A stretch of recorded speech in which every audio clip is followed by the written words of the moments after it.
Shalom, shalom, Christian Ethics 30. All right, team. So if you missed today's class, we talked about the idea of self and identity, which is what we're talking about right now. And we also talked about the evolution of consciousness. We read a handout by good old Father Richie Rohr that will be on this website as well, that you'll be able to click and see which one that one is. And it's on the self.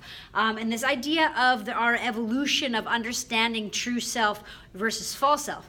And so then we talked about the idea of consciousness and how our consciousness is what we are aware of. And we talked about subconsciousness. So example, somebody that is beat or something when they were a kid, who grows up to be a really angry individual, even though they might not think about those specific times of those difficulties that they had in their times of when they're angry, subconsciously, underneath their awareness, that is what's making them angry. And so consciousness are things that we're able to be aware of.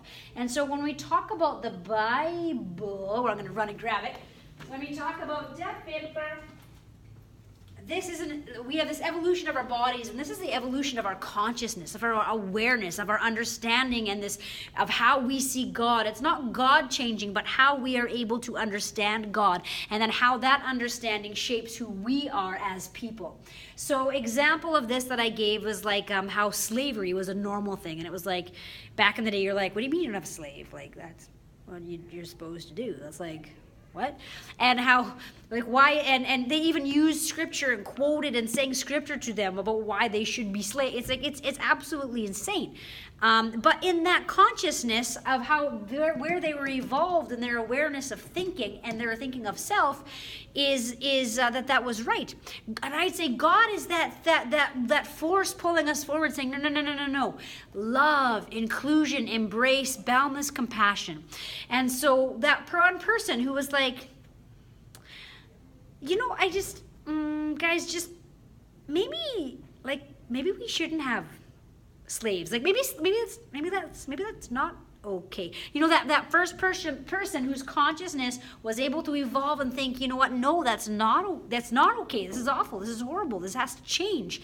We are all created in the image and likeness of God, and how our evolution of our consciousness and our awareness also shapes our identity and when we realize who we are, and our ability to even have this idea that I have this true self, this true being of who I am, which is God's beloved, and everything else is just kind of a creation of a false or a small self or an ego self. My example that I gave was my awesome Ninja Turtle, Ninja Turtle suspenders, and how, like, is this my true or false self? Well, it's really my false self, because if I don't have my suspenders on, I'm still me, I'm still who I am. However, my truth, like, is God's beloved, but my ability of my awareness to sit in this idea of this truth of God's beloved allows me to be like, you know what, I love these suspenders. I'm just going to wear them. And if someone makes fun of me, well, whatever, man. And I'm not going around being like, hey, you ain't cool unless you wear these suspenders, man. You think, why aren't you wearing them? This is the in-group. It's just an expression of who I am. To be a saint is to be yourself, is what good old Thomas Merton said. So this idea, this evolution of consciousness. And another example I gave was like the word nonviolence. Wasn't even in the dictionary. Wasn't even in our consciousness and our awareness until you're looking at Gandhi. Now, this idea of nonviolence is actually even a thing that we can think about as our consciousness and awareness also evolves into more acceptance and more love and more compassion. And so next is the idea of our image of God, and how our image of God really creates who we are. And our image of God, you become the God that you adore. So how I see God is how I can be. So example, if I have a God that can throw people into hell and that can judge and separate people, well, so can I. Then I can drop a bomb on people and it doesn't matter, right? It's really, really profound thinking of how we are as human beings and as what I can do as a person. But if my image of God is a God of boundless and compassionate love, that means that's what I strive to be. Then in every part in my life, even when it's really difficult, I strive for this boundless compassion and inclusion and forgiveness. So also the idea of, you have no other gods other than me is in the commandments, and love the Lord your God with all your whole heart, soul, and mind, and your neighbor as yourself. That's also huge, because the thing that, like, everybody has a spirituality, and this has to do with identity as well. Everybody has a spirituality. Where you spend your time, where you spend your energy, where you spend all of these, you could go to church you could go to church every Sunday and then game the whole week. What's your spirituality?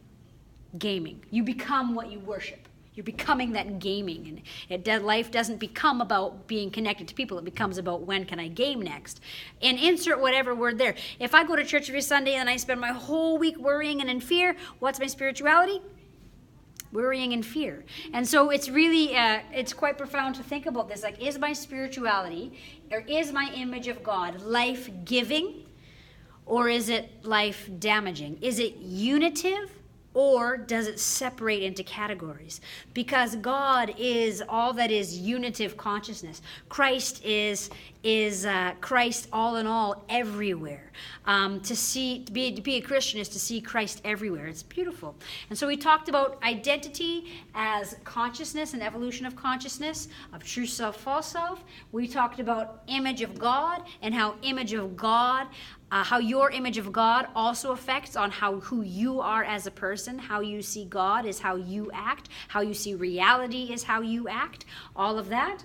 The idea of you become what you worship, and how everybody has a spirituality.